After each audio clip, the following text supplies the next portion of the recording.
5 NFL sleeper teams I believe have a serious shot at going to Super Bowl 60 and being very competitive this season. Let's get right into it. The first team that I have is the Washington Commanders. Obviously a team that we saw last season were in the NFC Championship, a team with rookie quarterback Jaden Daniels at the helm going absolutely crazy. Jaden Daniels accounted for 3,568 yards. Jaden Daniels accounted for 3,568 pass yards, along with 891 rushing and 31 total touchdowns. He had 9 interceptions. A great rookie season, had them all the way in the NFC Championship game, like we mentioned, and a team that has got some additions this offseason, and they look to improve upon last season. They got Josh Connerly in the first round of this year's draft. They got Trey Amos in the second round, traded for Laremy Tunsil, got Javon Kinlaw, got Jonathan Jones, Will Harris. They're a team that's gotten some additions over the course of this offseason, but they have also had some departures such as Diami Brown and Jeremy Chin. Nothing too crazy that'll affect the overall landscape of this team, especially with the Commanders getting that Terry McLaurin deal done. He'll be on the field. He's ready to play. This unit's ready to go. Trade away Brian Robinson Jr. as well. Jacoby Crosby-Merritt is going to be the starting running back, which everyone is going to be very excited to see. Jacoby Crosby-Merritt. I hope I said that right. Jacoby Crosby-Merritt. I'm very ready to see him play. But they have the 8th hardest strength of schedule this season. Yeah, we heard that right. 8th hardest. They start off the week against the Giants, so it shouldn't be too bad. They play Sunday at 1 p.m. They'll be playing at home against the Giants, so they get to open up on an easier note, but they do have a little stretch where they go from Kansas City to Seattle to Detroit, then Miami, who's not really too much of a threat, and obviously they have to play the Eagles twice every year along with the Cowboys, but they also do get to play the Giants twice every year. So that's pretty nice for them as well.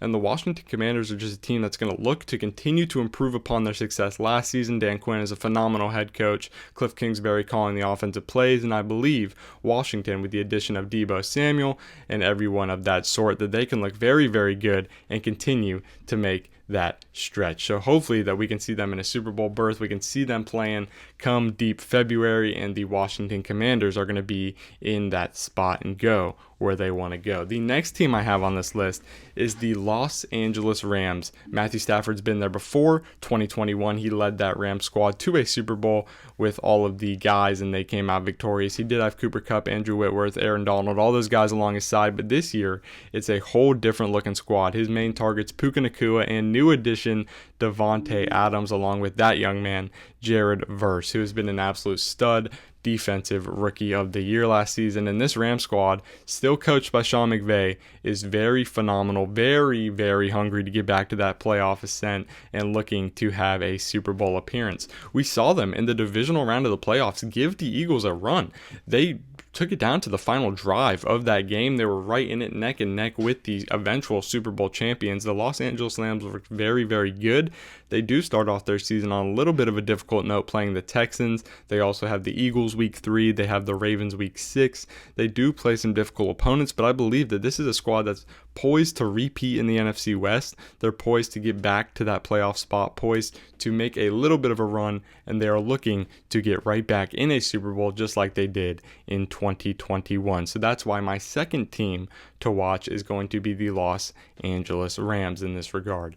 The third team is going to be the Cincinnati Bengals, the team that lost to the Los Angeles Rams in 2021. Could we see a rematch here in Super Bowl 60?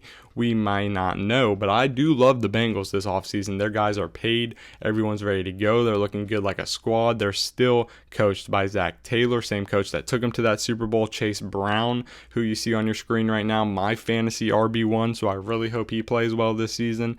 They look ready to play, they look poised, and they look to continue to build off some success. They didn't see too much last season, mainly in part due to the defense. Not very good defensive ratings at all. 25.5 opponents' points per game, ranked them 25th in the league, and they just look to continue upon those offensive numbers that had them top 5. So hopefully they'll continue to grow, continue to get better, put all the pieces together, climb that mountaintop, ascend to where they want to be. Ja'Marr Chase, coming off a Triple Crown victory, looks to continue to be a top 1 receiver in the NFL. He's top 3 unanimous. Everyone should have the same top 3. It's Justin Jefferson, Ja'Marr Chase, CeeDee Lamb. Really no debate. Talk to a wall if you think otherwise. But they look to continue to grow this offense and get to where they want to go. Pretty simple like starting off the season, nothing too crazy. Browns, Jaguars, Vikings, not too hard of a 3-game stretch to get them acclimated to the season. Then they do see a little bit of a difficult stretch with the Broncos, who I believe are going to be very, very competitive this season, the Detroit Lions, the Green Bay Packers, and the Pittsburgh Steelers, led by obviously Aaron Rodgers. They play them twice in the span of 4 weeks due to that being a division opponent, but the Cincinnati Bengals look to have a run. 14th hardest strength of schedule this season, but it's not anything that they can't get through. So this squad looks to get back to the Super Bowl, much like they did in 2021, and find success. The fourth squad I have in this entanglement is going to be the Houston Texans, a team again that I am very high on as well. CJ Stroud led, Nico Collins, unanimous wide receiver 1 for that squad, but they also do have some very young rookies coming into the building that know what they are doing. I'm a big Jaden Higgins fan, and I think he will be very, very good for this squad. John Mechie we saw traded out as well, so that could bump up some stuff in that wide receiver room. Obviously, they're going out without Tank Dell for the entirety of this season. Brutal knee injury last season, and I just hope he can get back on the season as soon as possible. Get back on the field, that is, as soon as possible, because Tank Dell is a force, and he is one of the best players on that roster. Especially, he's just so fun to watch when he gets the ball in open field.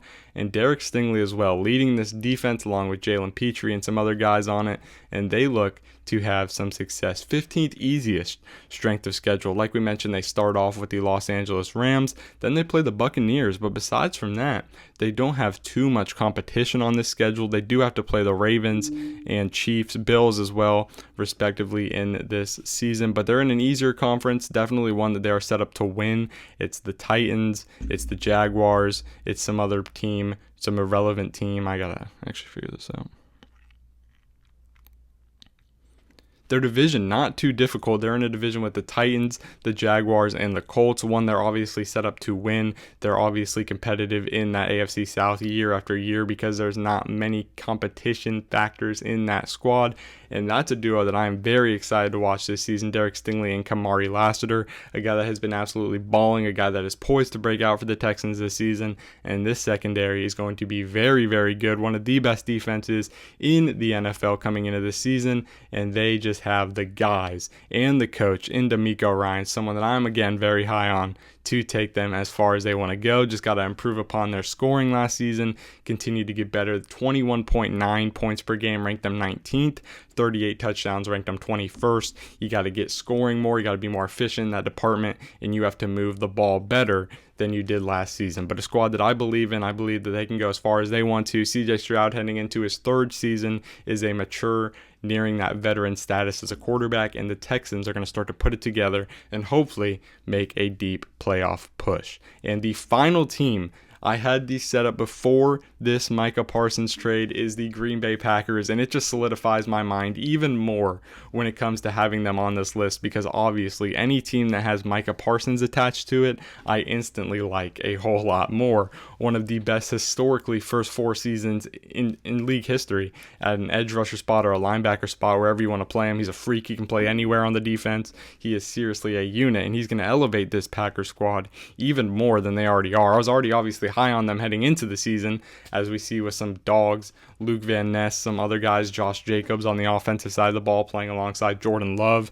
They went out and got their guy in the draft. I mean, Matthew Golden, who's going to be an absolute stud, Xavier McKinney, who I'm very high on, Jaden Reed, who can be one slot instead of Matthew Golden. You can change him up interchangeably. There he is right there, the guy. We saw his walkout in Green Bay. It was crazy. It was epic. He had so much aura there, Matthew Golden did. So the Packers squad is just legit. They also, along with that, have the 6th hardest strength of schedule. So this is going to be a battle-tested team throughout the course of the regular season. As soon as they near those Week 17, Week 18 matchups, they're going to be ready heading into playoffs, which we obviously believe that they can go to. They're in a very hard NFC North, but if they can just keep winning, keep playing games the way that we think they can, they will be very well battle-tested, very well-versed heading into the playoffs, and they will be ready to fight heading late January and maybe early February, depending on how good this squad truly is. But the Green Bay Packers looking to run it back. Jordan Love, 3,389 yards, 25 touchdowns, 11 interceptions, looking to improve upon that last season. Also had a 63% passer rating with a 96 QBR. Not a bad season at all from Jordan Love.